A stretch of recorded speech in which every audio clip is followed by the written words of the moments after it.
Hi all, welcome back to Kerala P C talks. So നമ്മൾ ഇന്നത്തെ വീഡിയോയിൽ നോക്കാൻ പോകുന്നത് നാളത്തെ എക്സാമിന് വേണ്ടിയിട്ടുള്ള കുറച്ച് കറണ്ട് അഫയേഴ്സ് ആണ്.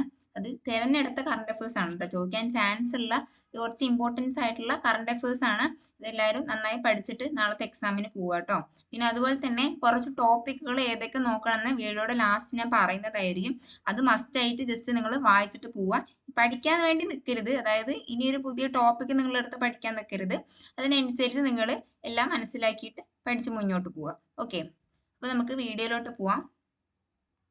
ഒന്നാമത്തേത്, ഖേൽരത്ന നേടുന്ന ഏറ്റവും പ്രായം കുറഞ്ഞ താരം. ഖേൽരത്ന പുരസ്കാരം നേടുന്ന ഏറ്റവും പ്രായം കുറഞ്ഞ താരം ആരാണ്? ടി ഗുഗേഷ് ആണ് കേട്ടോ. ടി ഗുഗേഷ് ആണ്. ഓക്കെ. സതീഷ് ധവാൻ സ്പേസ് സെന്ററിൽ നിന്നുള്ള 100ാമത്തെ വിക്ഷേപണം ഏതാണ്? NVS-02 ആണ് കേട്ടോ. NVS-02 ആണ്. സതീഷ് ധവാൻ സ്പേസ് സെന്ററിൽ നിന്നുള്ള 100ാമത്തെ വിക്ഷേപണം NVS-02 ആണ്. അടുത്തത്, 2025 ജനുവരിയിൽ ബ്രിക്സിൽ അംഗത്വം നേടിയ രാജ്യം ഇന്തോനേഷ്യ. 2025 ജനുവരിയിൽ ബ്രിക്സിൽ അംഗത്വം നേടിയ രാജ്യമാണ് ഇന്തോനേഷ്യ. 2024 ഐവറി പുരസ്കാരത്തിന് അർഹയായത്. 2024 ഐവറി പുരസ്കാരത്തിന് അർഹയായത് KS ചിത്രയാണ് കേട്ടോ. KS ചിത്രയാണ്. കേരളത്തിൽ ആദ്യമായി സ്കിൻ ബാങ്ക് നിലവിൽ വരുന്നത് തിരുവനന്തപുരത്താണ് കേട്ടോ. Skin bank. ഓക്കെ. 2025 ഹരിവരാസനം പുരസ്കാരത്തിന് അർഹയായത് ആരാണ്? കൈതപ്രം ദാമോദരൻ നമ്പൂതിരിയാണ് കേട്ടോ. കൈതപ്രം ദാമോദരൻ നമ്പൂതിരിയാണ്. ISROയുടെ ഇപ്പോഴത്തെ ചെയർമാൻ വി നാരായണനാണ് കേട്ടോ. പേര് നോട്ട് ചെയ്യുക. ISROയുടെ ഇപ്പോഴത്തെ ചെയർമാൻ വി നാരായണനാണ്. മുൻ ചെയർമാനെ ചോദിക്കാൻ ചാൻസ് ഉണ്ട്. അപ്പൊ നോട്ട് ചെയ്ത് പോവാം. സ്വാമിനാഥൻ. ഓക്കെ. അർബൻ വേട്ട എന്ന പുസ്തകത്തിന്റെ രചയിതാവ്. അർബൻ വേട്ട എന്ന പുസ്തകത്തിന്റെ രചയിതാവ് S സജികുമാർ ആണ് കേട്ടോ. S സജികുമാർ. 2025 നടന്ന 63ാമത് സംസ്ഥാന സ്കൂൾ കലോത്സവത്തിന്റെ പ്രധാന വേദിയുടെ പേരാണ് MT നിള. MT നിള. 2025 നടന്നത് എത്രാമത്തെ സംസ്ഥാന സ്കൂൾ കലോത്സവമാണെന്ന് ചോദിച്ചു കഴിഞ്ഞാൽ 63ാമത്തെയാണ് കേട്ടോ. 63ാമത്തെ. ദേശീയ മുഖ്യ വിവരാവകാശ കമ്മീഷണർ ആരാണ്? ഹീരലാൽ സമരിയയാണ് കേട്ടോ. ദേശീയ മുഖ്യ വിവരാവകാശ കമ്മീഷണർ ഹീരലാൽ സമരിയയാണ്. 2023 എഴുത്തച്ഛൻ പുരസ്കാരം ലഭിച്ചത് SK വസന്തനാണ്. SK വസന്തനാണ്. ബ്രഹ്മപുരം മാലിന്യ പ്ലാന്റ് പ്രമേയമാക്കി അനിൽ തോമസ് സംവിധാനം ചെയ്ത സിനിമ. ബ്രഹ്മപുരം മാലിന്യ പ്ലാന്റ് പ്രമേയമാക്കി അനിൽ തോമസ് സംവിധാനം ചെയ്ത സിനിമയാണ് ഇതുവരെ എന്നുള്ളത്. ഇതുവരെ. 2024 കേരള ജ്യോതി പുരസ്കാരത്തിന് അർഹനായത് MK സാനു. MK സാനു ആണ് 2024 കേരള ജ്യോതി പുരസ്കാരത്തിന് അർഹനായത്. സുപ്രീം കോടതിയുടെ 52ാമത് ചീഫ് ജസ്റ്റിസ് ആരാണ്? BR ഗവായി എന്നാണ് നമ്മൾ എപ്പോഴും പറയാറുള്ളത്. ഫുൾ നെയിം പഠിച്ചു വെക്കുക. ഭൂഷൺ രാമകൃഷ്ണ ഗവായി ആണ് കേട്ടോ. ഭൂഷൺ രാമകൃഷ്ണ ഗവായി ആണ്. BR ഗവായിന്റെ ഫുൾ നെയിം ആണ് കേട്ടോ. 52ാമത് ചീഫ് ജസ്റ്റിസ് ആണ്. അദ്ദേഹം എന്നാ ചുമതല ഏറ്റതെന്ന് നമുക്കറിയാം. ചോദിക്കാൻ ചാൻസ് കുറവാണ്. പക്ഷെ എന്നാൽ പേര് നോട്ട് ചെയ്ത് വെക്കുക. 51ാമത് ചീഫ് ജസ്റ്റിസ് ചോദിക്കാൻ ചാൻസ് ഉണ്ട്. നമ്മുടെ സഞ്ജീവ് ഖന്നയാണ്. ആൾ എന്നാണ് ചുമതല ഏറ്റത്, അതുപോലെ തന്നെ വിരമിച്ചത് എന്നാണെന്നൊക്കെ നോട്ട് ചെയ്തിട്ട് പോവാ കേട്ടോ. പിന്നെ 2024 എന്ത് അന്താരാഷ്ട്ര വർഷമായിട്ടാണ് UN ആഘോഷിച്ചെന്ന് ചോദിച്ചു കഴിഞ്ഞാൽ അന്താരാഷ്ട്ര ഒട്ടക വർഷമാണ് 2024. അന്താരാഷ്ട്ര ഒട്ടക വർഷമാണ് 2024. നിലവിലെ സംസ്ഥാന ദുരന്ത നിവാരണ അതോറിറ്റിയുടെ അധ്യക്ഷൻ ആരാണ്? പിണറായി വിജയനാണ് കേട്ടോ. പിണറായി വിജയനാണ്. വിദ്യാഭ്യാസ രംഗത്ത് ബഹുഭാഷ തത്വം പ്രോത്സാഹിപ്പിക്കുന്നതിനായി ആർട്ടിഫിഷ്യൽ ഇന്റലിജൻസ് അടിസ്ഥാനമാക്കിയുള്ള കേന്ദ്ര സർക്കാർ പ്ലാറ്റ്ഫോം ഏത് ചോദിച്ചു കഴിഞ്ഞാൽ അനുവാദിനിയാണ്. അനുവാദിനി. ഇന്ത്യയിലെ ഏറ്റവും വേഗത കൂടിയ സൂപ്പർ കമ്പ്യൂട്ടർ ഏതാണെന്ന് ചോദിച്ചു കഴിഞ്ഞാൽ ഐരാവതാണ് കേട്ടോ. ഐരാവത്. ഇന്ത്യയിലെ ഏറ്റവും വേഗത കൂടിയ കമ്പ്യൂട്ടറാണ് ഐരാവത്. അടുത്തത്, UGCക്ക് പകരം നിലവിൽ വരുന്ന കമ്മീഷൻ ഏതാണ്? HEC ആണ്. ഹയർ എഡ്യൂക്കേഷൻ കമ്മീഷൻ ആണ് കേട്ടോ. ഫുൾ ഫോം ആണ്. HECന്റെ ഫുൾ ഫോം ആണ് ഹയർ എഡ്യൂക്കേഷൻ കമ്മീഷൻ. UGCക്ക് പകരം നിലവിൽ വരുന്ന കമ്മീഷനാണ് HEC. ഓക്കെ. സ്കൂൾ പാഠപുസ്തകങ്ങളിൽ ഭരണഘടനയുടെ ആമുഖം ഉൾപ്പെടുത്ത ആദ്യ സംസ്ഥാനം ഏതാണെന്ന് ചോദിച്ചു കഴിഞ്ഞാൽ അത് കേരളമാണ്. ചോദിക്കാൻ ചാൻസ് ഉള്ള ക്വസ്റ്റ്യൻ ആണ്. അതുപോലെ തന്നെ ലഞ്ച് ബിൽ പദ്ധതി, ഉച്ചഭക്ഷണ പദ്ധതി ഉൾപ്പെടുത്തിയ സംസ്ഥാനം ഏതാണെന്ന് ചോദിച്ചു കഴിഞ്ഞാൽ അത് കേരളമാണ്. ഓക്കെ. രാജ്യത്തെ ഏറ്റവും കൂടുതൽ വനിതാ പ്രതിനിധ്യമുള്ള നിയമസഭ ഏതാണെന്ന് ചോദിച്ചു കഴിഞ്ഞാൽ ഛത്തീസ്ഗഡ് ആണ് കേട്ടോ. ഛത്തീസ്ഗഡ് ആണ്. അടുത്തത് സംസ്ഥാനത്തെ ആദ്യ സൗജന്യ വൈഫൈ പാർക്ക് മാനഞ്ചിറ കോഴിക്കോടാണ് കേട്ടോ. സംസ്ഥാനത്തെ ആദ്യ സൗജന്യ വൈഫൈ പാർക്ക് മാനഞ്ചിറ കോഴിക്കോടാണ്. ഉല എന്ന നോവലിന്റെ രചയിതാവ് ആരാണ്? ഉല എന്ന നോവലിന്റെ രചയിതാവ് KV മോഹൻകുമാർ ആണ്. ഉല എന്ന നോവലിന്റെ രചയിതാവ് KV മോഹൻകുമാർ ആണ്. അതുപോലെ തന്നെ ഈ പുസ്തകങ്ങൾ അവരുടെ രചയിതാവും ചോദിക്കാൻ ചാൻസ് ഉള്ള ഒരു ക്വസ്റ്റ്യൻ ആണ്. അപ്പൊ അതും ജസ്റ്റ് പഠിച്ചിട്ട് പോവാ കേട്ടോ. ജസ്റ്റ് നോക്കിയിട്ട് പോവാ. ഇനിയിപ്പോ പുതിയതായിട്ട് നമ്മൾ എല്ലാം പഠിച്ചിട്ട് കൺഫ്യൂഷൻ ആവാൻ നിൽക്കണ്ട. ഇമ്പോർട്ടൻസ്, അതേപോലെ തന്നെ നമ്മുടെ മുഖ്യമന്ത്രിയുടെ ഒക്കെ അങ്ങനെയൊക്കെ ഉണ്ടാവും, ആത്മകഥകളും. അതുപോലെ തന്നെ MTയുടെ കുറച്ച് ബുക്സ്, അവരുടെ ബുക്കിലെ കഥാപാത്രങ്ങള്, അതൊക്കെ നോക്കിയിട്ട് പോവാം. രക്തവും സാക്ഷികളും എന്ന പുസ്തകം എഴുതിയത് ആരാണ്? ആനന്ദാണ് കേട്ടോ. ഉല എന്ന നോവലിന്റെ രചയിതാവ് KV മോഹൻകുമാർ ആണ്. രക്തവും സാക്ഷികളും എന്ന പുസ്തകം എഴുതിയത് ആനന്ദാണ്. അടുത്തത് ഉത്തരാഖണ്ഡ് ഹൈക്കോടതിയുടെ ആദ്യ വനിതാ ചീഫ് ജസ്റ്റിസ് ആണ് റിതു ബെഹ്റി കേട്ടോ. റിതു ബെഹ്റി. ഉത്തരാഖണ്ഡ് ഹൈക്കോടതിയുടെ ആദ്യ വനിതാ ചീഫ് ജസ്റ്റിസ് ആരാണ്? റിതു ബെഹ്റി. 2025 ലോക തണ്ണീർത്തട ദിന പ്രമേയമാണ് ചോദിച്ചിട്ടുള്ളത്. എന്താണ്?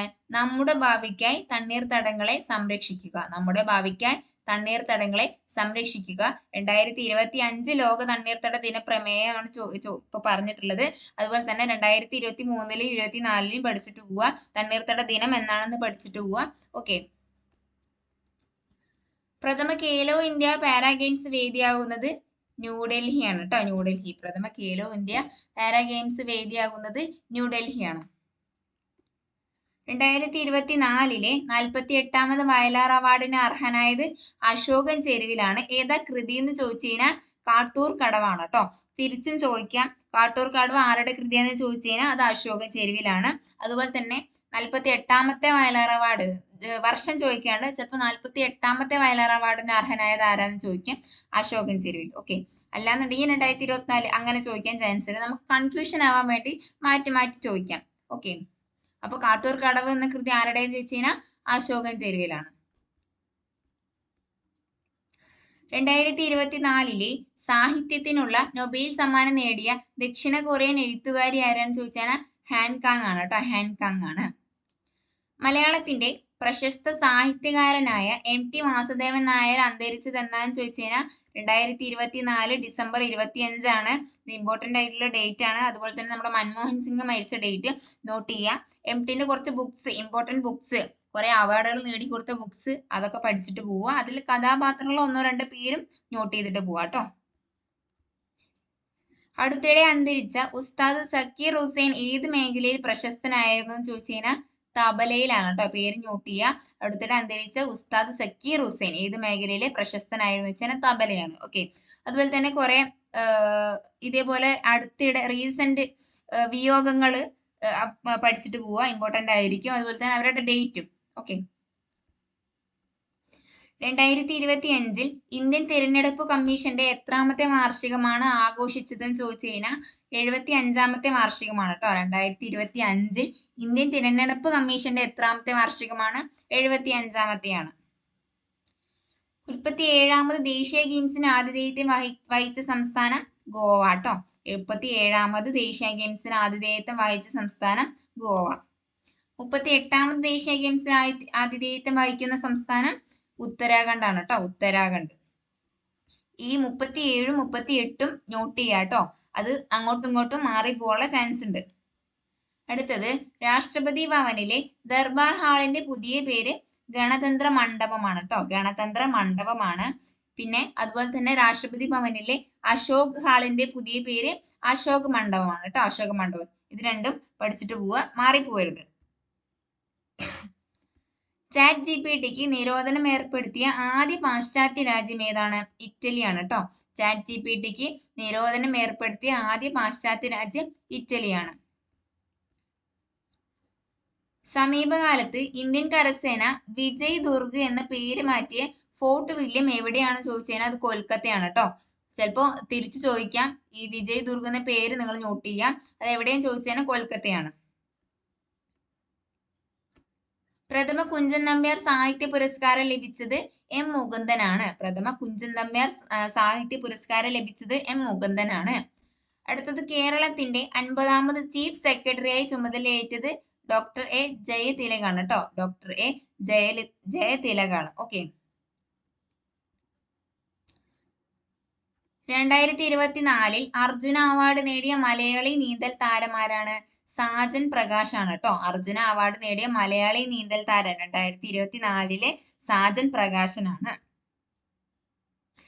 ഇന്ത്യയുടെ 16ാം ധനകാര്യ കമ്മീഷൻ അധ്യക്ഷൻ ഡോക്ടർ അരവിന്ദ് പനഗരിയാണ് കേട്ടോ. അരവിന്ദ് പനഗിരിയാണ് ഇന്ത്യയുടെ 16ാം ധനകാര്യ കമ്മീഷൻ അധ്യക്ഷൻ. അടുത്തത് ആൻഡമാൻ നിക്കോബാർ ദ്വീപുകളുടെ തലസ്ഥാനമായ പോർട്ട് ബ്ലെയറിന്റെ പുതിയ പേര് ഏതാന്ന് ചോദിച്ചു കഴിഞ്ഞാൽ ശ്രീ വിജയപുരമാണ് കേട്ടോ. ശ്രീ വിജയപുരമാണ്. ഇമ്പോർട്ടന്റ് ആണ്. അടുത്തത് 2024 ഒക്ടോബറിൽ സർക്കാർ ആശുപത്രികളിൽ ക്ലിനിക് ഓൺ ക്ലൗഡ് എന്നറിയപ്പെടുന്ന ഹെൽത്ത് ATM നിലവിൽ വന്ന സംസ്ഥാനം മഹാരാഷ്ട്രയാണ് കേട്ടോ. മഹാരാഷ്ട്ര. ലാസ്റ്റ് ചോദ്യം, ഇന്ത്യൻ ഒളിമ്പിക്സ് അസോസിയേഷൻ പ്രസിഡന്റായി ചുമതലയേറ്റ മലയാളി കായിക താരമാരാണ്? PT ഉഷയാണ് കേട്ടോ. PT ഉഷ, മലയാളി കായിക താരം PT ഉഷയാണ്. ഓക്കെ. അപ്പൊ കുറച്ച് ഇമ്പോർട്ടൻസ് ആയിട്ടുള്ള കറണ്ട് അഫയേഴ്സ് ആണ് നമ്മളിപ്പോ നോക്കിയത്. ഇനി നിങ്ങൾ നോക്കിയിട്ട് പോകേണ്ട ജസ്റ്റ് കുറച്ച് ടോപ്പിക് ഞാൻ പറയാം. അവാർഡുകൾ, വയലാർ അവാർഡ്, സാഹിത്യ അവാർഡ്, അങ്ങനെ കുറെ അവാർഡുകളുണ്ട്. Nobel prize. ഓക്കെ. പിന്നെ ഉച്ചകോടികള്, അവരുടെ വേദികള്. ഓക്കെ. പിന്നെ ഒളിമ്പിക്സ്, പാരാലിമ്പിക്സും അതുപോലെ തന്നെ ഒളിമ്പിക്സും, വേദി പാരീസ്. അതുപോലെ തന്നെ നമുക്ക് ഇന്ത്യക്ക് കിട്ടിയ മെഡലുകളുടെ എണ്ണം, ഇന്ത്യയുടെ സ്ഥാനം, ഫസ്റ്റ് കിട്ടിയ രാജ്യം ഏതാണെന്ന് നോക്കാം. അവരുടെ മെഡലുകൾ ഗോൾഡ്, സിൽവർ, ബ്രോൺസ് ഒക്കെ പഠിക്കുക. എത്ര എണ്ണമാണെന്ന് പഠിക്കുക, ചോദിക്കാൻ ചാൻസ് ഉണ്ട്. അതുപോലെ തന്നെ നമ്മുടെ ഗുഗേഷിനെ കുറിച്ച് പഠിച്ചിട്ട് പോവുക. പിന്നെ നമ്മുടെ ദ്രൗപദി മുർമു പ്രസിഡന്റിനെ കുറിച്ച് പഠിച്ചിട്ട് പോവുക. അതായത് സ്റ്റേറ്റ്മെന്റ് ക്വസ്റ്റ്യൻസ് വരാൻ ചാൻസ് ഉള്ളതുകൊണ്ട് പറഞ്ഞതാണ്. അങ്ങനെ പഠിച്ചിട്ട് പോവുക. പിന്നെ കുറെ പുരസ്കാരങ്ങൾ ഉണ്ടല്ലേ, പുരസ്കാരത്തിന് അർഹയായത്, അങ്ങനെ പഠിച്ചിട്ട് പോവുക. പിന്നെ റീസെന്റ് ഡെത്ത് ഞാൻ നേരത്തെ പറഞ്ഞു, ഇമ്പോർട്ടന്റ് ആണ്, പഠിക്കുക.